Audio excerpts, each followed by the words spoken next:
An in-depth look at Adam Smith, the father of modern economics. Adam Smith, 1723–1790, was a Scottish economist, philosopher, and author who is widely regarded as a pioneer of political economy and a pivotal figure in the Scottish Enlightenment. While he is most famous for his magnum opus, An Inquiry into the Nature and Causes of the Wealth of Nations, his work spans moral philosophy, ethics, and jurisprudence, creating a comprehensive vision of human society. Personal information and formative years. Birth and upbringing. Adam Smith was born in Kirkcaldy, Fife, Scotland, and baptized on June 5, 1723. His father, also named Adam Smith, was a customs official who died 2 months before he was born. Consequently, Smith was raised by his widowed mother, Margaret Douglas, with whom he shared an exceptionally close bond throughout his life. Education. A prodigious student, Smith entered the University of Glasgow at the age of 14.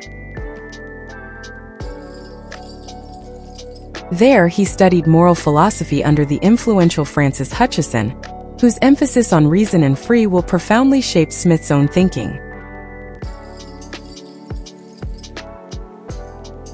In 1740, he was awarded a scholarship to attend Balliol College, Oxford. However, Smith found the intellectual environment at Oxford to be stagnant and stifling, compared to the vibrant academic life at Glasgow. Academic and professional achievements. While certificates in the modern sense did not exist, Smith's career was marked by prestigious appointments and honors. 1. Professor at Glasgow. In 1751, Smith was appointed Professor of Logic at the University of Glasgow, and the following year he took over the chair of moral philosophy, a position he held for over a decade.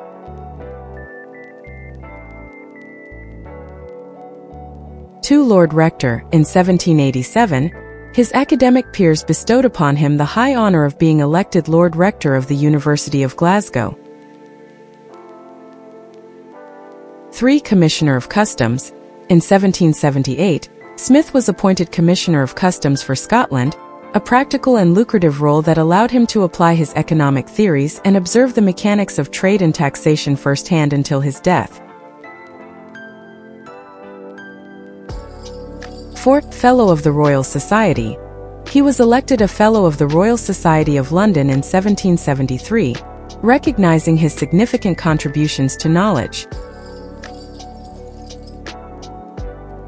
Intellectual growth and inspirations. Smith's thought was a product of several powerful intellectual currents. 1. The Scottish Enlightenment. Smith was a central figure in this period of extraordinary intellectual ferment. His closest friend and contemporary was the philosopher David Hume. Their regular discussions on philosophy, religion, and economics were mutually influential. Smith was part of a network that included thinkers like Adam Ferguson and scientists like Joseph Black and James Hutton. 2. The French physiocrats. During his travels in France, Smith met leading economic thinkers like François Quesnay and Anne Robert Jacques Turgot.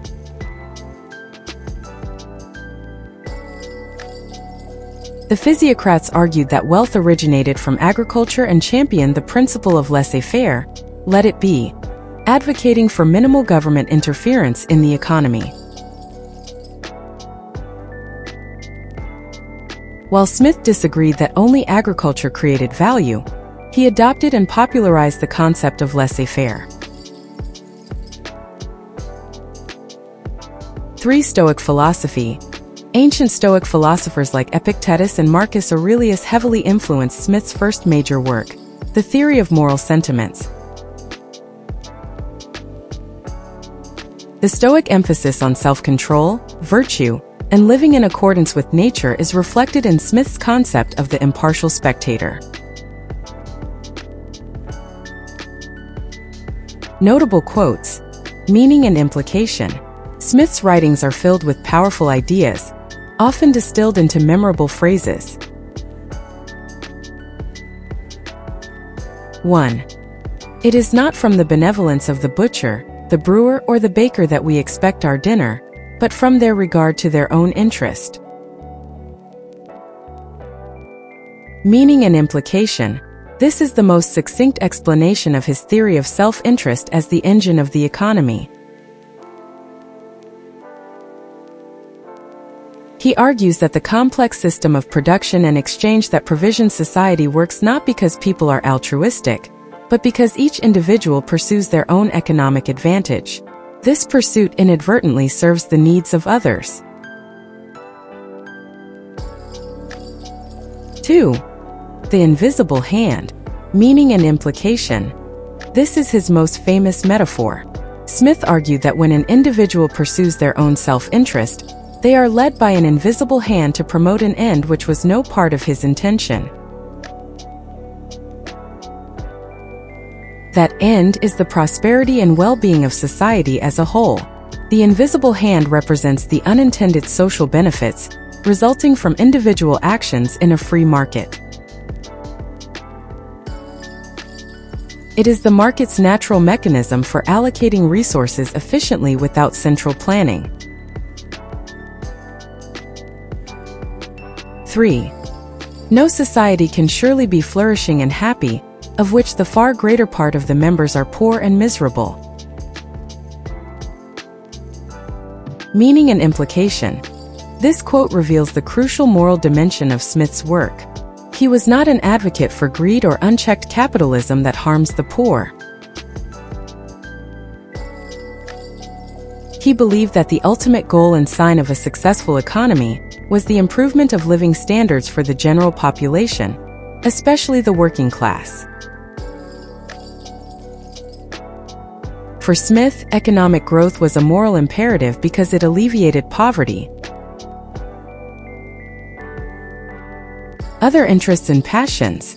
Beyond political economy, Smith was a true Enlightenment polymath. His primary academic field was moral philosophy, which at the time encompassed ethics, political science, sociology, and jurisprudence. He delivered lectures on rhetoric and belles lettres and wrote essays on topics as diverse as the history of astronomy and the formation of languages.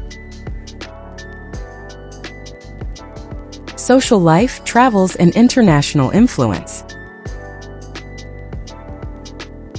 Social life. Smith was a key member of Edinburgh's intellectual circles, including the Select Society. Despite a reputation for being famously absent-minded, he was a cherished friend and active participant in the vibrant social and intellectual life of his time. 2 travels and vital roles. From 1764 to 1766, Smith served as a tutor to the young Duke of Buccleuch, a role that took him on a grand tour of Europe, primarily France and Switzerland. This was a pivotal experience, allowing him to meet Voltaire in Geneva and the aforementioned physiocrats in Paris. These encounters directly influenced the development of the Wealth of Nations. 3. International influence. The publication of The Wealth of Nations in 1776 had an immediate and profound impact. It influenced policymakers in Britain to move towards free trade, and became a foundational text for American founding fathers like Alexander Hamilton and Thomas Jefferson.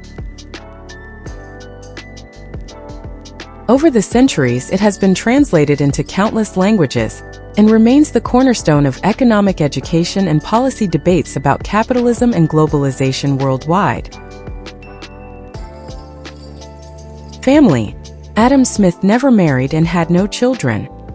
He lived with his mother, Margaret, and his cousin Janet Douglas for most of his adult life. His devotion to his mother was well known, and her death in 1784 was a devastating blow to him.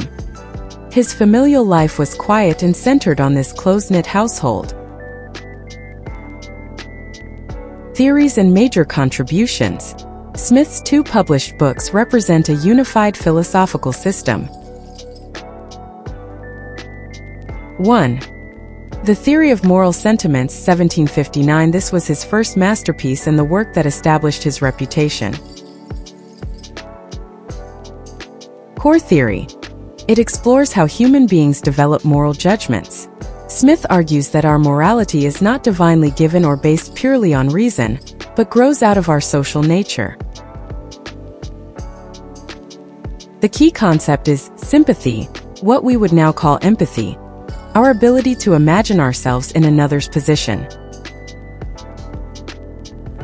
The impartial spectator. To make fair moral judgments, Smith posits that we create an impartial spectator in our minds, an inner conscience that allows us to view our own conduct from a neutral, objective perspective. 2. An inquiry into the nature and causes of the wealth of nations, 1776. This is the foundational text of modern economics. Core theories. Division of labor. Smith famously uses the example of a pin factory to show how dividing production into a series of small, specialized tasks leads to a massive increase in productivity. The source of wealth. He redefined national wealth not as the amount of gold a country holds, mercantilism, but as the total value of its annual production of goods and services, a concept that prefigures modern gross domestic product, GDP. Laissez-faire. Smith argued for a limited role for government, confined primarily to national defense, the administration of justice, and the provision of certain public works like roads and bridges, that would not be profitable for private individuals to create.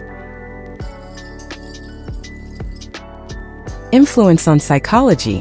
While not a psychologist, Smith's work in the Theory of Moral Sentiments is a foundational text in moral psychology. His exploration of sympathy as the basis for moral feeling anticipates modern psychological research on empathy, theory of mind, and the development of prosocial behaviors. The concept of the impartial spectator is a direct precursor to psychological theories of the conscience, self-regulation, and the internalization of social norms. Legacy. Adam Smith's legacy is immense and complex. The father of economics, he provided the first comprehensive system of political economy, and his concepts of the free market, division of labor, and GDP remain central to the discipline.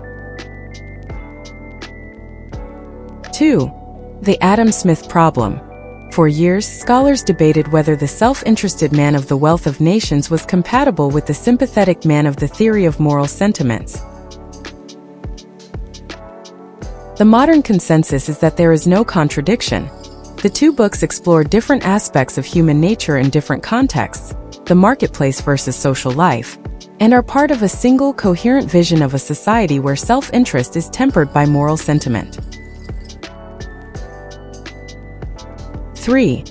Enduring relevance. His ideas form the intellectual bedrock of modern capitalism. They are invoked by advocates of free markets and globalization, but also critically examined by those concerned with inequality and the social costs of market economies. Conclusion. Adam Smith was far more than just an economist. He was a profound moral philosopher who sought to understand the entirety of the human condition. His work provided a revolutionary framework for understanding how individual actions, driven by self-interest but guided by social sympathy, could create a prosperous and ethical society. While the Wealth of Nations gave birth to modern economics, the Theory of Moral Sentiments provided its essential moral soul. Together, they form a cohesive and powerful philosophy that continues to shape our world, fueling debates and inspiring new insights into the intricate relationship between economics, morality, and human interaction. His legacy is not just a set of economic doctrines, but a testament to the power of systematic thought to illuminate the foundations of modern life. The end. Thank you for watching. Like, comment, and subscribe.